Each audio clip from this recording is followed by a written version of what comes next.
Hello प्यारे दोस्तों, स्वागत है आपका इंटरव्यू क्लासेस में। बात करेंगे आपके 9th क्लास में जो वार्षिक परीक्षा का पेपर आने वाला है इंग्लिश का, उसके लिए मोस्ट इम्पोर्टेंट आपके जो स्पीच, डिबेट या पैराग्राफ बोल दो उस टॉपिक के बारे में।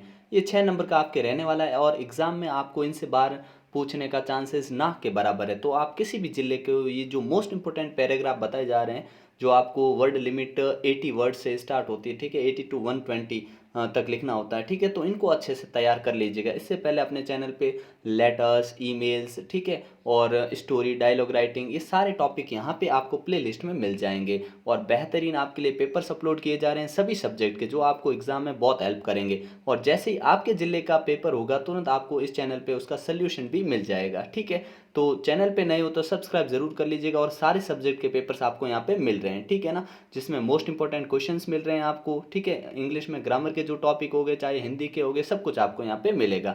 चलिए देखते हैं। पहला आपके लिए मॉर्निंग वॉक बहुत इंपॉर्टेंट है, मॉर्निंग वॉक, ठीक है ना। तो इसको अच्छे से तैयार कर लीजिएगा। Morning walk is essential for good health. अपने अच्छे स्वास्थ्य के लिए असेंशियल मतलब होता है ज़रूरी है, ठीक है।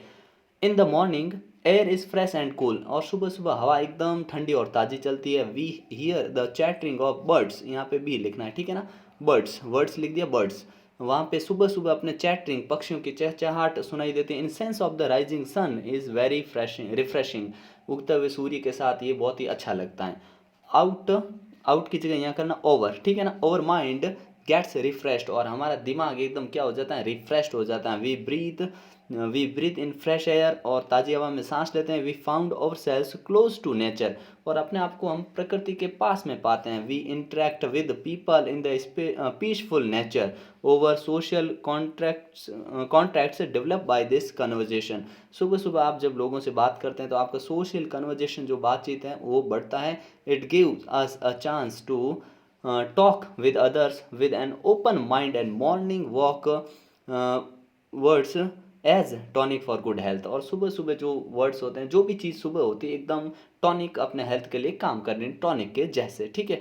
अगला है अपना माय फेवरेट टीचर, ठीक है। माय बेस्ट फ्रेंड और माय फेवरेट टीचर, ये कॉमन है, बहुत ही सिंपल है, लेकिन कई बार ये दिए हुए हैं, ठीक है ना। तो इनको भी आपको अच्छे से तैयार कर लेना। जो भी आपके फेवरेट टीचर उनके बारे में आप लिख सकते हैं, ठीक है ना। आपको आउटलाइन मिलेगी, उसके हिसाब से लिख सकते हैं। जैसे देखिए, माय फेवरेट टीचर के बारे में लिखा है, mister Ankit Chaudhary is my favourite teacher. He is teachers us Hindi. He is very strong. His voice is very sweet. Every student can understand him. मतलब हर कोई स्टूडेंट उनको आराम से समझ सकता है। He takes with love and care. वो उनके साथ अच्छे से पेश आते हैं। He always motivates us to learn Hindi. He, अब ये इंग्लिश मीडियम वाले बच्चे लिखते हैं कि हमें हिंदी सिखाने के लिए प्रेरित करते हैं। और हिंदी वालों को भी हिंदी तो सबको सीखनी है, ठीक है ना। He likes punctuality. उनको समय का पाबंद होना बहुत ही पसंद है। और वो हार्ड वर्किंग है। He never puts of his work on tomorrow. कल, कभी भी अपना काम कल पे वो नहीं टालते। His ideas are very impressive. I learn Hindi from him, ऐसे लिखना था, है ना। आई लर्न हिंदी फिर फ्रॉम हिम, ठीक है ना। मैंने उनसे हिंदी सीखी इस प्रकार से। I want to become a journalist. और मैं क्या, जर्नलिस्ट बनना चाहता हूँ, ठीक है। अब देखिए, नेक्स्ट है आपको एक्सीडेंट, ठीक है ना। आपको एक रोड एक्सीडेंट के बारे में लिखना है। तो देखिए कैसे लिखेंगे। यस्टरडे व्हेन आई वॉज, क्योंकि अब एक्सीडेंट घटना हो चुकी है, इसको पूरा पास्ट में लिखेंगे, ठीक है। I was returning from my school. I saw a road accident that happened suddenly in front of my eyes. School से लौट रहा था, तभी मेरे आंखों के सामने एक ऐसी घटना हुई।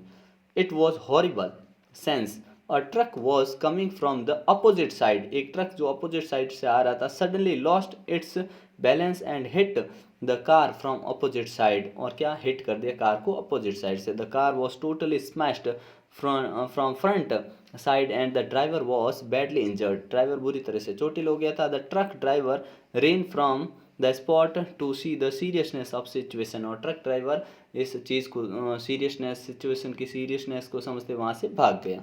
The crowd gathered on the accident spot. Someone called the police and ambulance. Soon police arrived. The car driver was immediately taken to the hospital. It was a really it was really a horrible and panic situation. ये काफ़ी डरावनी और panic, चिंता वाली एक स्थिति बन चुकी थी, ठीक है। अगला है अपने के historical visit to a historical place, ठीक है। ये बहुत इंपॉर्टेंट है कि आपको हिस्टोरिकल, ऐतिहासिक किसी जगह पे भ्रमण के लिए लिखना, ठीक है। तो इसमें क्या लिख रखा है, India has many historical places, Bharat में बहुत सारे हिस्टोरिकल प्लेसेस है, और every place has its own story of gallantry, और उस हर जो प्लेस है उसकी अपनी एक शान है, ठीक है, शान भरी कहानी है।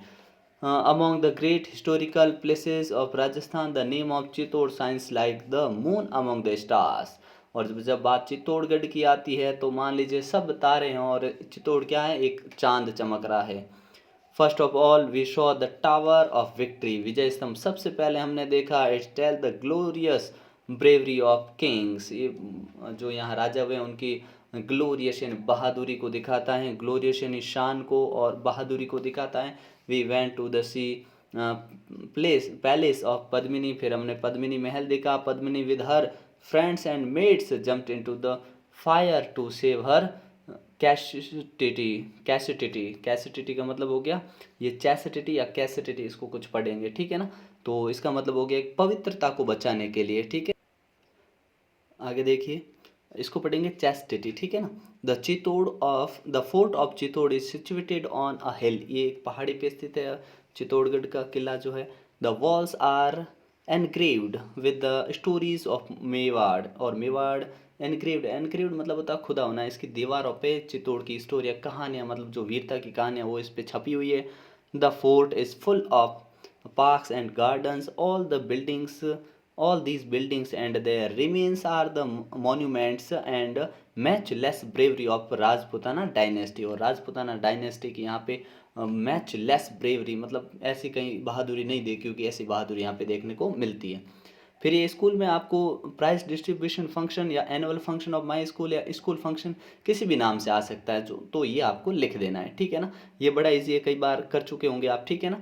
इसके बाद में जो आपके लिए इंपॉर्टेंट है, ये काफ़ी इंपॉर्टेंट है, harm of chewing and smoking टबाकू, मतलब तंबाकू का सेवन जो है किस प्रकार से हानिकारक, तो इसको देख लीजिए क्योंकि काफ़ी इंपॉर्टेंट है, ठीक है ना। च्युइंग और smoking tobacco causes a lot of harm. It is physical harm, it is weakens our lungs and eyesight.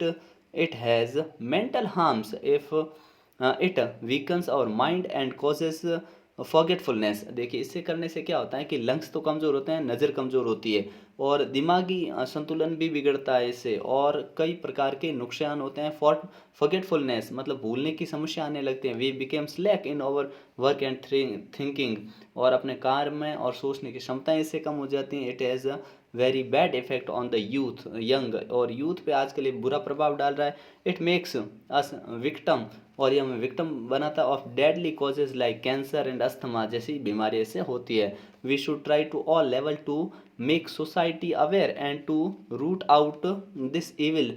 Children should be advised not to eat chips, कुरकुरा, hot dog and use cold drinks, ये चीज़ों से बचना चाहिए। जो अपने कुरकुरा, chips होता है, कोल्ड ड्रिंक्स होते हैं, इनसे दूर रहना चाहिए।